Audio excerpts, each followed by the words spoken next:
Olympia only lived a short life of 29 years, yet she is connected to the two other women in Italy, Rene of Ferrara and Lavinia della Rovere.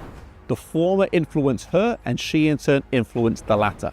Olympia was born in the Duchy of Ferrara in 1526 to Fulvio and Lucrezia, with her father being chair of humanity here at the University of Ferrara and also a personal tutor to the Duke of Ferrara.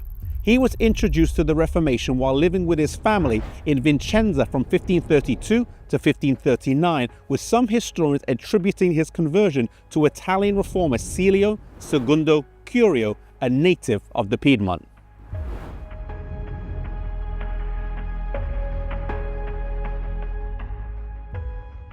Celio had a deep influence on Olympia, with both writing many letters back and forth, and through these we get a glimpse into her life.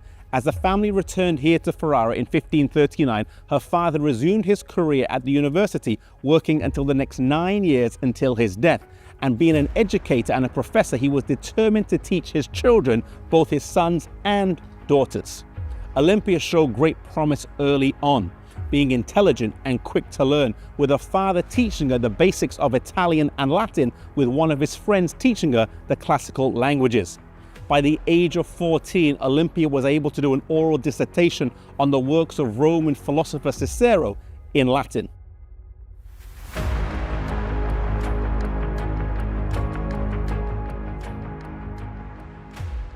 Her talent soon caught the eye of Rene, Duchess of Ferrara, who was married to Quill, one of her father's former pupils, and she employed Olympia as a companion to her daughter Anne.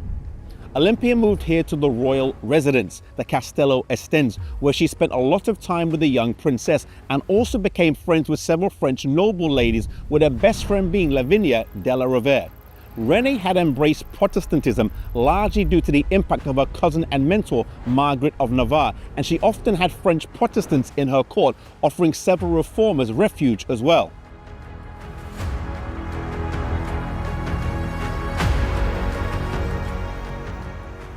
Undoubtedly, her time here in the court strengthened the ideas her father had previously planted. She left court in 1548 to care for her father prior to his death, and on her return she was dismissed with no explanation.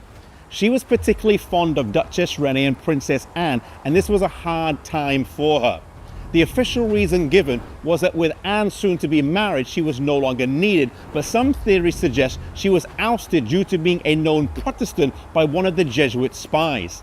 It is also possible that with the Duke increasingly pressuring his wife, she was let go to avoid any persecution.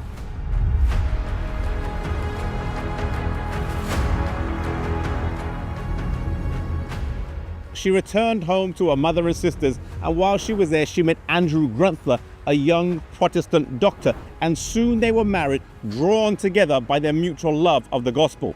With the Roman Inquisition happening in Italy, it was difficult for Protestants to stay, and so Andrew and Olympia left and went to Augsburg, Germany, where they stayed there with a prominent Protestant. Andrew was offered the coveted position of chair of medicine at the University of Linz in Austria, but taking the position would have meant he had to recant his faith, and so he declined, taking up a position as a town physician in Schweinfurt instead. Whilst they were living there, the town was besieged, but they managed to escape with nothing on but their underclothes.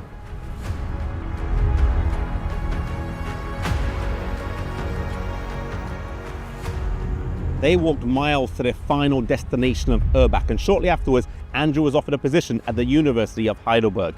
Olympia remained in poor health following the siege of Schweinfurt, and together with the trauma, stress, and poor nourishment, she finally succumbed to illness, perhaps a contagious viral flu, dying on the 25th of October 1555, and shortly afterwards, her husband died as well. Olympia did what all Christians are called to do, actively influence the lives of others, with Lavinia della Rovere being one such person. May each one of us use the influence that we have for good to actively encourage others to accept the gospel and follow Christ.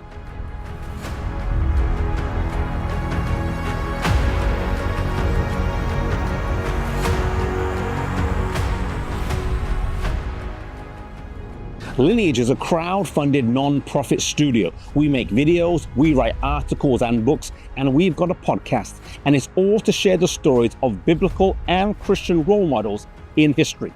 We uncover heroes from the past to inspire, guide, and help today's generation connect the past with the present and the future. And it's all free for you because it's been generously paid for by thousands of supporters all over the world. Your support is helping millions of people understand their identity, their purpose, and their mission in life. Crowdfunded means whatever you give, big or small, helps us accomplish our mission. You can help us make more resources by joining our mission. You can give at lineagejourney.com.